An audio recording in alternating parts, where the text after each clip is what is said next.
नमस्कार, मैं हार्दिक दवे और स्वागत है आपका हमारी आज की इस खास पेशकश में, जिसमें बात होगी आपकी सेहत की और आपके स्वास्थ्य की।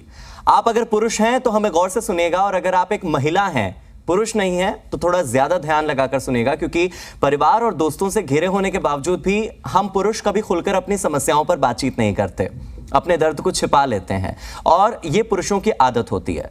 तो ऐसे में आज मेरे साथ स्टूडियो में खास मेहमान मौजूद हैं, जिनसे मैं करूंगा पुरुषों की समस्याओं पर बात। तो सुनिए और जानिए कि कहीं आप या आपका कोई अपना किसी ऐसी दिक्कत को छिपा तो नहीं रहा है जो आज खतरे की घंटी हो, लेकिन आने वाले समय में वो आपके लिए जानलेवा बन जाए। तो आज बात करेंगे प्रोस्टेट कैंसर की। मेरे साथ जुड़े हैं डॉक्टर पवन केसरवानी, दिल्ली के पटपड़गंज स्थित मैक्स सुपर स्पेशलिटी हॉस्पिटल में department of urology and euro oncology के सीनियर डायरेक्टर हैं। साथ ही रोबोटिक्स के एक्सपर्ट हैं डॉक्टर पवन केसरवानी। सर, आपका बहुत बहुत शुक्रिया हमारे साथ जुड़ने के लिए। और बहुत सारे भ्रम हैं प्रोस्टेट कैंसर को लेकर, तो निश्चित तौर पर इस इंटरव्यू के बाद दूर होंगे, इसी डर के साथ कि प्रोस्टेट कैंसर क्या है, कितना खतरनाक है, और क्या इसका शिकार कोई भी बन सकता है, मेरे जैसे युवा या बुजुर्ग या हर कोई। सबसे पहले बताना चाहूँगा कि प्रोस्टेट एक ग्लैंड है, हमारे पेल्विस में होता है, मीन कूल्हे की हड्डी के अंदर होता है, और ये अखरोट नुमा साइज़ का ही होता है। ये बाहर से कहीं दिखता नहीं है, और ये दिस इज़ वेरी इंपॉर्टेंट। ये इसलिए इंपॉर्टेंट है कि जब आपके सेक्स लाइफ में जो आपका सीमेन निकलता है, सीमेन का जो मेजर कंटेंट होता है वो प्रोस्टेट से ही आता है, जिसके अंदर स्पर्म्स होते हैं, और ये बच्चा पैदा करने के लिए बहुत इंपॉर्टेंट होता है। अमूमन में प्रोस्टेट जो बढ़ता है वो 50 साल के बाद बढ़ता है।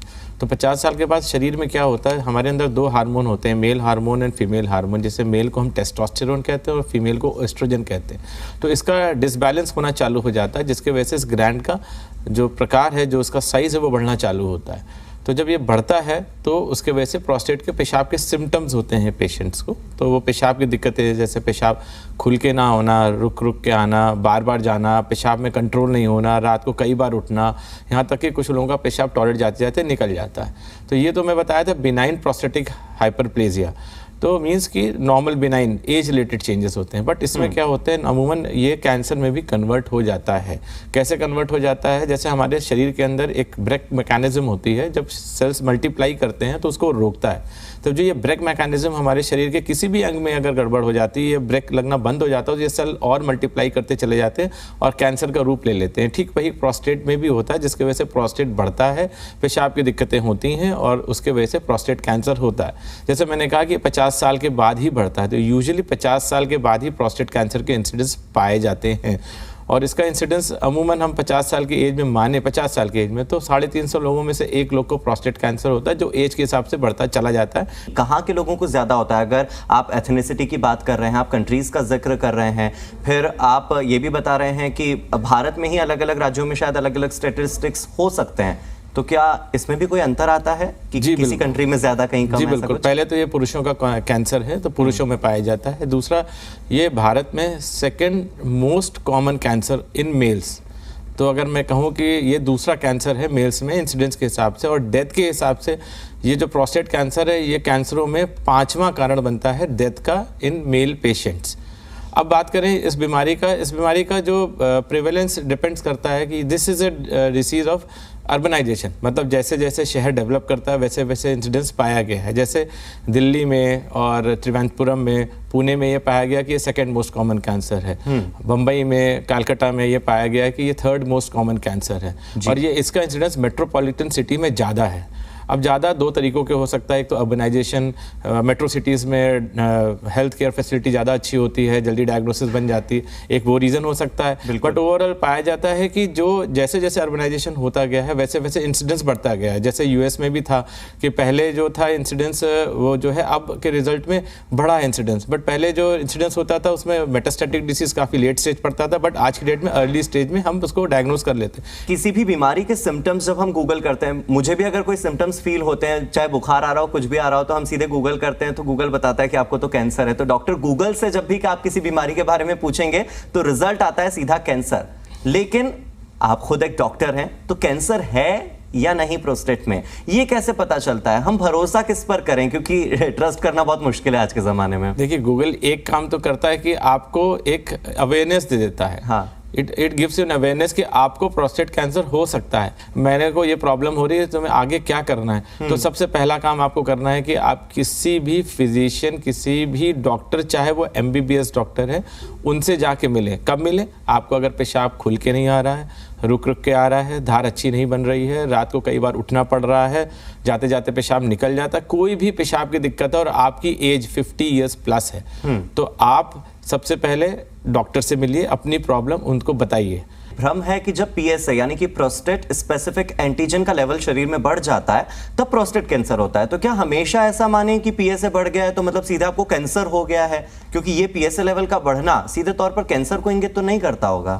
बट ये जरूरी नहीं कि आपका PSA बढ़ा है तो आपको कैंसर भी हो सकता है। बहुत सी ऐसी कंडीशंस होती हैं जिसमें PSA बढ़ जाता है, जैसे अगर आपको यूरिन में इन्फेक्शन हो गया तो उससे भी PSA बढ़ जाता है। ये एक बहुत ही राहत भरा जवाब था। हाँ। वैसे कैंसर की 4 स्टेजेस होती हैं डॉक्टर पवन, तो आप कैसे तय करते हैं कि कौन सा मरीज किस स्टेज में है, किसे कितना घबराने की जरूरत है? क्योंकि स्टेज के मुताबिक ही मुझे ऐसा लगता है कि इलाज के तरीके भी अलग अलग हो जाते होंगे। बिल्कुल सही कहा आपने। देखिए, ये स्टेजिंग के लिए हमें कई टेस्ट करने पड़ते हैं। पहले तो PSA होने के बाद हम बायोप्सी कराते हैं, जिससे हमें पता लगता है कि प्रोस्टेट कैंसर है कि नहीं है। Biopsy is the only method which tells you whether you have prostate cancer और नॉट। उसके बाद फिर हम स्टेजिंग टेस्ट कराते हैं। आजकल क्या है कि बायोप्सी कराने से पहले एक स्पेशल तरीके का MRI है, जैसे हम कहते हैं multi parametric imaging of prostate, जिसके ये बता देता है कि आपको प्रोस्टेट कैंसर होने की कितनी चांसेस हैं। अगर चांसेस बहुत कम होता है तो हम बायोप्सी को रोक भी सकते हैं, लेकिन अगर MPRI से पता लगता है कि आपका हाई इंसिडेंस है प्रोस्टेट कैंसर के, हाई चांसेस हैं, तब हम उसमें बायोप्सी कराते हैं। बायोप्सी कराने के बाद हम कुछ स्पेसिफिक टेस्ट कराते हैं, जैसे पेट स्कैन होते हैं और हमारे लोकल एग्जामिनेशन से भी पता लग जाता है। तो उससे ये पता लग जाता है कि स्टेजिंग कौन कौन से स्टेज में है। प्रोस्टेट कैंसर बहुत स्लो ग्रोइंग डिसीज है, तो अगर लेट स्टेज भी पता करता है तो हम काफ़ी हद तक उस बीमारी को कंट्रोल कर सकते हैं। ठीक नहीं कर सकते, बट हम कंट्रोल कर सकते हैं उसको। क्या मोटापा बढ़ने पर भी प्रोस्टेट कैंसर होने की संभावना बढ़ जाती है? खान पान में बदलाव करने से या हमारी लाइफस्टाइल चेंज करने से प्रोस्टेट कैंसर से बचा जा सकता है, या कुछ खान पान ऐसा है जिस वजह से प्रोस्टेट कैंसर हो सकता है? ऐसा कुछ है क्या? अनुसंधान से पता लगा है कि कुछ स्पेसिफिक डाइट्स, jैसे non vegetarian diet, high fatty acids diet अगर आप लेते हैं तो उससे प्रोस्टेट कैंसर होने के चांसेस हैं। आपने भी जिक्र किया कि वीर्य बनाने में यानी कि सीमन बनाने में प्रोस्टेट की बहुत महत्वपूर्ण भूमिका होती है। तो क्या अगर प्रोस्टेट कैंसर हो गया है तो उसके बाद सीमन पर कोई असर दिखता है? जैसे कई लोग शिकायत करते हैं कि सीमन में खून के थक्के दिख रहे हैं, या कई बार इजैकुलेशन के समय दर्द होने लगता है। तो क्या ये कैंसर के लक्षण में शामिल हैं या नहीं? जी, ये बहुत कम लोगों में पाया जाता है। अमूमन में ये प्रॉब्लम जो होती है वो जो मैंने सिम्टम्स बताए थे, पेशाब के रूप में ज़्यादा प्रेजेंट करता है। हालांकि ब्लड सीमन में अगर वीर्य में अगर खून आता है तो और 50 साल के ऊपर है तो हम इन्वेस्टिगेट करके डेफिनेटली PSA के माध्यम से पता करते हैं। But most common symptom is जो लोअर यूरिनरी ट्रैक्ट सिम्टम्स, पेशाब के सिम्टम्स को हम ज़्यादा तवज्जो देते हैं। ये भी पाया गया कि अगर आपको BPH है, जैसे हमने कहा था बिनाइन प्रोस्टेटिक हाइपरप्लेजिया है, तो उसमें कैंसर होने के चांसेस 3-fold ज़्यादा है as compare to normal population. ये एक बहुत महत्वपूर्ण बात आपने की है। तो अगर आपको BPH है तो निश्चित तौर पर आपको डॉक्टर का दरवाजा खटखटा ही लेना चाहिए, ये आपका मतलब है? बिल्कुल, बिल्कुल। डॉक्टर, इलाज के बारे में बात कर लेता हूं, क्योंकि प्रोस्टेट कैंसर जिन्हें हो चुका है, हमारे दर्शकों में शायद ऐसे भी कुछ लोग होंगे, तो हार्मोन थेरेपी का जिक्र होता है, टारगेटेड थेरेपी होती है, रेडियोथेरेपी है, कीमोथेरेपी है, स्टेम सेल ट्रांसप्लांट थेरेपी का भी नाम आता है। तो टेक्निक्स तो कई तरह की हैं, लेकिन आप अपने पेशेंट्स के लिए कौन सी टेक्निक अपनाते हैं? क्योंकि आपके अनुभव के अनुसार आपको क्या लगता है कौन सी टेक्निक किस मरीज के लिए बेस्ट होती है? देखिए, आज की डेट में प्रोस्टेट कैंसर को ठीक करने के लिए 3 पद्धतियां हैं। पहली है सर्जरी, दूसरी है रेडियोथेरेपी और तीसरी है हार्मोनल थेरेपी। ये तीनों डिपेंड करता है कि पेशेंट की एज कितनी है, पेशेंट का जो प्रोस्टेट है किस स्टेज का है। हमारा एम रहता है कि अगर patient high metastatic disease means कि हाई स्टेज में आता है तो उसमें हम ऑप्शन रखते हैं हार्मोन थेरेपी का, जिससे हम प्रोस्टेट के कैंसर के ग्रोथ को कंट्रोल कर सकें जी। और हार्मोनल थेरेपी बहुत अच्छी पद्धति है जो इसको कंट्रोल करने में मदद करती है। अगर ये पेशेंट हार्मोन थेरेपी काम नहीं करते तो हम कीमोथेरेपी की तरफ लेते हैं। रेडियोथेरेपी को हम और सर्जरी में रेडियोथेरेपी हम तब यूज़ करते हैं जब कैंसर बहुत फैला नहीं हो, प्रोस्टेट के आसपास ही है, और प्रोस्टेट से जो पहली लैंडिंग होती है लिम्फ नोड्स और बोन्स में होती है, तो अगर आसपास के लिम्फ नोड्स में और प्रोस्टेट में है तो सर्जिकल थेरेपी और रेडियोथेरेपी का इस्तेमाल कर सकते हैं। तो मैं इसमें बताना चाहूँगा सर्जिकल थेरेपी भी एक सिंगल तरीका नहीं है। सर्जिकल थेरेपी तीन में एम रहता है कि हम प्रोस्टेट को निकाल दें, प्रोस्टेट को जड़ से निकाल दें। मीन्स कि अगर कैंसर प्रोस्टेट के अंदर है और प्रोस्टेट कैंसर प्रोस्टेट के बाहर नहीं गया है, तो हमारा एम होता है उस प्रोस्टेट को हम शरीर से बाहर निकाल दें, ताकि क्या है कि जो कैंसर है वो पूरी तरीके से समाप्त हो जाए। जब से रोबोटिक्स आ गया है, तो रोबोटिक्स के वजह से प्रोस्टेट कैंसर का ट्रीटमेंट बहुत भी अच्छा हो गया है, वो डॉक्टर के लिए भी और पेशेंट के लिए भी। डॉक्टर पवन, ऐसा माना जाता है कि प्रोस्टेट कैंसर के इलाज के बाद इरेक्टाइल डिसफंक्शन होना या सेक्सुअल लाइफ का खत्म हो जाना बहुत आम बात है, और आप कह रहे हैं कि आप जड़ से खत्म कर देते हैं प्रोस्टेट ग्लैंड को ही। तो ऐसे में क्या सेक्स लाइफ पूरी तरह से खत्म हो जाती है प्रोस्टेट कैंसर के मरीज की इलाज के बाद भी? देखिए, ऐसा है कि प्रोस्टेट अगर जो है लोकलाइज्ड है, कैंसर लोकलाइज्ड है, तो जब हम रोबोटिक सर्जरी करते हैं तो उसमें जो नसें होती हैं, जो नर्व्स होती हैं, जो इरेक्टाइल डिसफंक्शन को जो इरेक्शन के लिए ज़रूरत होती है, उसको हम प्रिजर्व कर लेते हैं। ये तब पॉसिबल है जब आपका मैग्नीफिकेशन अच्छा हो, जब आपका एक्सेस अच्छा हो। तो हम कोशिश करते हैं कि उन नर्व्स को वहाँ से बचा लें। और ये जो नई टेक्निक है कि इरेक्टाइल नर्व प्रिजर्विंग सर्जरी जो है रोबोटिक्स में काफ़ी तरीके से कामयाब हुआ है। हालांकि हम जब देखते हैं कि कैंसर प्रोस्टेट से बाहर निकल गया है, हम बचा नहीं सकते, तो हम कोशिश करते हैं कि एक तरफ की नसें जो उसको बचा लें, ताकि पेशेंट को इरेक्टाइल डिसफंक्शन ना हो।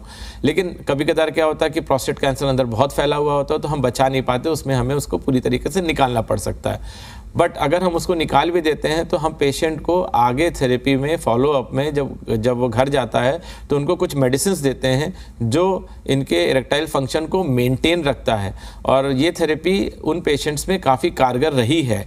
हाँ, उन पेशेंट्स में जिसमें हमें इनको प्रॉब्लम होती है, उनमें भी एक थेरेपी होती है जिसमें हम इम्प्लांट्स लगा सकते हैं और इस चीज़ को हम दूर कर सकते हैं। तो क्या आसपास के ऑर्गन्स तक भी ये कैंसर पहुंच जाता है? बिल्कुल, अगर लेट स्टेज में प्रेजेंट करते हैं तो most of the time prostate cancer पखाने के रास्ते को अफेक्ट करता है। ब्लैडर होता है ऊपर, ब्लैडर तक पहुंच जाता है, यहाँ तक कि वहाँ से निकल के जो फर्स्ट लैंडिंग साइट होती है वो लिम्फ नोड्स होते हैं, जो गिल्टियाँ होती हैं हमारे कूल्हे की हड्डी के अंदर, वहाँ से निकल के ये फिर और भी जितनी गिल्टियाँ होती हैं, लिम्फ नोड्स होती हैं, वहाँ जाता है।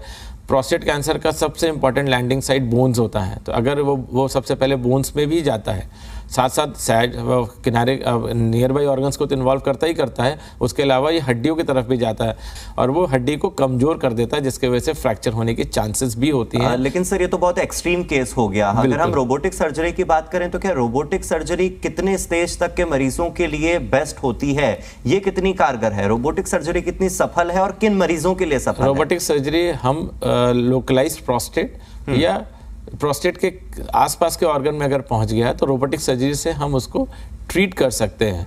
कुछ अनुसंधान में पता लग गया है कि जो पेशेंट्स के prostate cancer near by organs में और लिम्फ नोड से पहुंच गए हैं, वहाँ पे भी अगर हम रोबोटिक प्रोस्टेट कर देते हैं और उसके बाद हम हार्मोनल थेरेपी या कीमोथेरेपी देते हैं, तो उससे भी कंट्रोल अच्छा पाया गया है।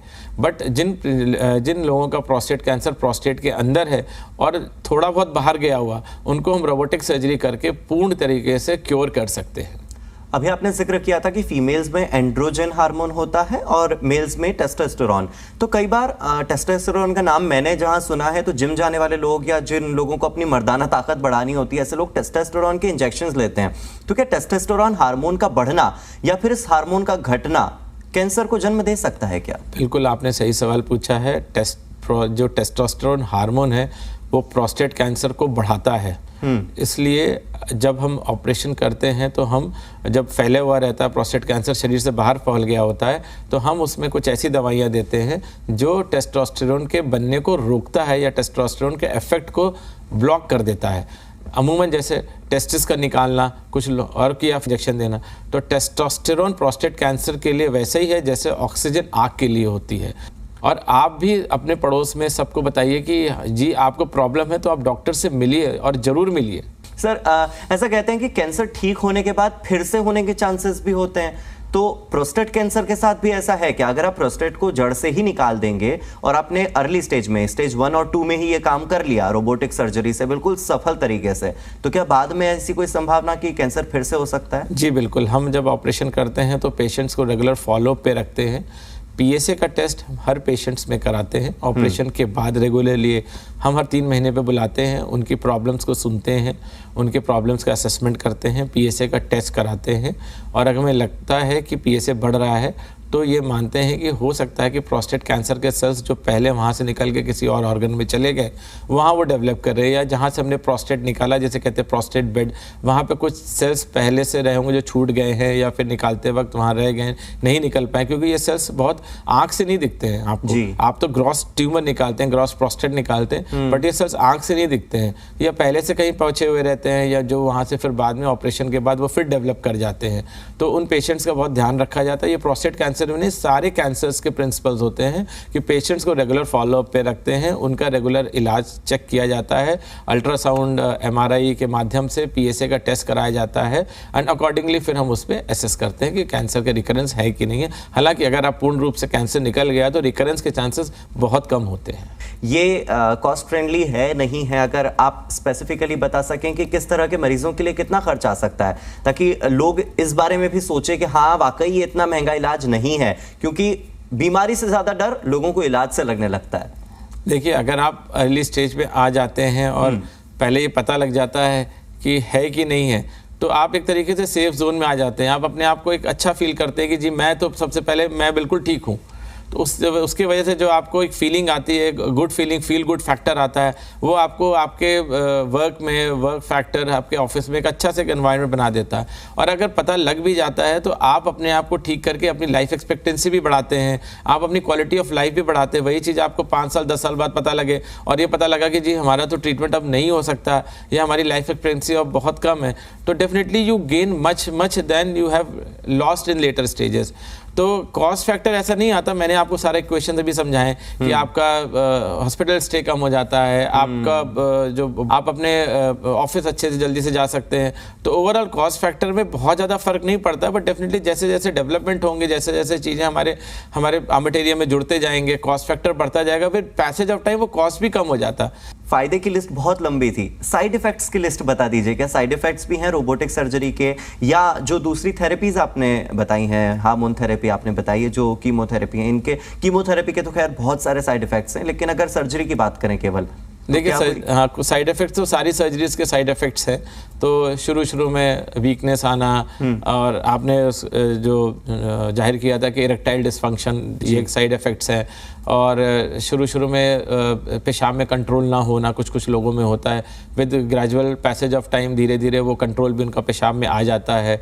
तो जो साइड इफेक्ट्स थे हमारी सर्जरी के, वो रोबोटिक्स से काफ़ी कंट्रोल हो गए हैं।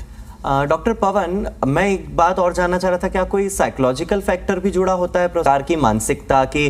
प्रोस्टेट कैंसर हो गया है तो लोग बहुत घबराने लगते हैं, इलाज को लेकर, साइड इफेक्ट्स को लेकर घबराने लगते हैं, और उससे पहले भी, कैंसर होने से पहले जिस तरह के तनाव, डिप्रेशन और इस दौर से हम गुजर रहे हैं, तो लोग पूरे समय अपने दिमाग में संघर्ष कर रहे होते हैं अपनी जिंदगी में। क्या इन संघर्षों का सीधा असर आपकी हेल्थ पर पड़ता है, प्रोस्टेट कैंसर पर पड़ता है क्या? बिल्कुल, आप सही कह रहे हैं। कैंसर शब्द ही ऐसा है कि अगर किसी को पता लग जाता है तो वो नर्वस हो जाता है, फ्राइटन हो जाता है, अगल बगल लोगों से उसके बारे में पूछता है, कुछ लोग उसको भ्रम में ही डालते हैं, यहाँ तक कि जब उनके घर वालों को पता लगता है तो वो भी टेंशन में आ जाते हैं। तो कैंसर वर्ड इटसेल्फ ही एक तरीके से एक फियर फैक्टर है जी। तो लेकिन आज की डेट में अगर आपको कोई कुछ ऐसी जानकारी देता है, पहले तो ये पता करिए कि जो आपको जानकारी दे रहा है वो उसका उस सब्जेक्ट पे कितना होल्ड है। मैंने कई बार देखा लोगों को ऐसी बातें करते हुए कि जी ऐसा हो जाता है, वैसा हो जाता है। तो प्लीज़ सबसे पहले आप अपने डॉक्टर से मिलिए और अपने डॉक्टर से उस बीमारी के बारे में समझिए। और आज की डेट में हम 2022 में हैं, अगर मैं 20 साल पहले जाता हूँ, हम काफ़ी आगे पहुँच चुके हैं। हमारा साइंस काफ़ी डेवलप कर चुका है, हमारी मेडिकल फैसिलिटी बहुत डेवलप कर चुकी है, हमारे इलाज करने के टेक्निक काफ़ी एडवांस हो चुके हैं, और हम आपको कोशिश करके पूरी तरीके से क्योर कर सकते हैं। तो आपको अगर कैंसर से, वर्ड से जो डर लगता है, उसके लिए आपका सबसे अच्छा दोस्त आपका डॉक्टर फ्रेंड है, आपका पड़ोसी का डॉक्टर है। आप किसी भी डॉक्टर से मिलिए और अपने सारे डाउट्स को बैठ के उसके साथ क्लियर करिए। मेरी आदत है कि जब कोई पेशेंट मेरे पास कैंसर प्रोस्टेट का आता है उसको बैठ के मैं पूरा टाइम देता हूँ, उससे बैठ के सारी बातें करता हूँ, उसके बाद उनके घर वालों को बुला के सारी चीज़ें मैं एक एक क्लियर करता हूँ। कम से कम मेरे पास जाने के बाद उसके दिमाग में जो डर भय बना हुआ है वो पूरी तरीके से मैं ठीक करने की कोशिश करता हूँ। और ये सारे के पास कोई भी पेशेंट कैंसर प्रोस्टेट का है उसको अच्छे से समझाएं, उसके साथ टाइम दें, उनके फैमिली मेम्बर्स के साथ टाइम दें, उनसे सारी चीज़ें डिस्कस करें ताकि वो उसका इलाज आगे करा सके और भय खत्म हो सके। तो यूरोलॉजिस्ट के साथ और ऑन्कोलॉजिस्ट के साथ थोड़ा बहुत साइकोलॉजिस्ट होना भी बहुत जरूरी हो जाता है आपके लिए। तो एक अमेरिकी रिसर्च है जो ये दावा करती है डॉक्टर पवन कि विश्व के हर 41 में से एक पुरुष को प्रोस्टेट कैंसर हो रहा है और उसकी जान ले रहा है। तो ऐसे में जब प्रोस्टेट कैंसर इतना ज्यादा बढ़ रहा है पूरे वर्ल्ड में, तो आप कैसे जागरूकता फैलाते हैं लोगों के बीच? आप लोगों को कैसे अवेयर करते हैं कि आइए डायग्नोस कराइए, डायग्नोस हो गया है? तो ये तो आपने बताया कि साइकोलॉजिकली आप उन्हें बताते हैं कि अगर डायग्नोस हो गया है तो इलाज की तरफ कैसे बढ़ना है, लेकिन इसलिए कैसे जागरूक करते हैं कि आइए और डायग्नोस कराइए? क्योंकि लोग तो डरते हैं कि अरे टेस्ट कराने में पैसा खर्चा हो जाएगा। हम लोग कैंप्स काफ़ी करते हैं, हम सोसाइटीज़ में जाते हैं जहाँ पे ये सारी चीज़ें लोगों को बताते हैं और उनको कहते हैं कि डरने की बात नहीं है, अगर आप जल्दी डायग्नोस कर लेंगे तो आपको पता लगेगा। हम ये भी कहते हैं कि जब हम आपको ये बात बताते हैं तो आप आगे 10 लोगों को ये बात बताइए और उनसे कहीं वो 10 लोगों को आगे ये बात बताए कि अगर हम उस बीमारी को पकड़ सकते हैं, पेशाब में कोई दिक्कत है, पेशाब में कोई भी परेशानी हो तो आप एक बार डॉक्टर को दिखाएं। अच्छा, आप डॉक्टर के पास नहीं जाना चाहते हैं तो मैंने आपसे कहा था एक simple 3 letter assessment, prostate safety awareness, आपके ब्लड का टेस्ट करा लीजिए। अगर आपको प्रोस्टेट कैंसर का डर है, आपके फैमिली मेंबर्स में किसी को प्रोस्टेट कैंसर हुआ है तो आप पीएसए का टेस्ट करा के अपने लेवल पे पता कर सकते हैं। ऐसा नहीं कि एक बार आपने पीएसए करा लिया तो आप बिल्कुल ठीक हो गए हैं कि नहीं जी अब तो मेरे को कैंसर नहीं है, आगे भी हो सकता है। तो 2 साल में एक बार जरूर अपना पीएसए टेस्ट करा लीजिए, डिपेंडिंग अगर आपकी एज 50 ईयर प्लस है तो एक बार साल या 2 साल में एक बार पीएसए का टेस्ट जरूर करा लीजिए, उससे आपको पता लग सकता है अगर आप डॉक्टर के पास नहीं जाना चाहते हैं तो। सर बहुत बहुत शुक्रिया इन सभी जवाबों के लिए, बहुत राहत मिली मुझे आपके जवाबों से और मैं उम्मीद करता हूं कि हमारे दर्शकों ने भी बहुत गौर से और बहुत ध्यान से आपकी इन सभी बातों को सुना होगा, क्योंकि व्हाट्सएप यूनिवर्सिटी के जमाने में बहुत मुश्किल हो जाता है कि हम भ्रम, अफवाह और फेक न्यूज से दूर रह सकें। तो ऐसे में बतौर न्यूज चैनल हमारा भी यह कर्तव्य बनता है कि प्रोस्टेट कैंसर को लेकर, पुरुषों के स्वास्थ्य को लेकर हम सही, सटीक और सत्य जानकारी आप तक पहुंचा सकें। बहुत बहुत शुक्रिया हमारे साथ जुड़ने के लिए और इसी तरह की चर्चा हम आगे भी करते रहेंगे। आप देखते रहिए जी दिल्ली NCR हरियाणा।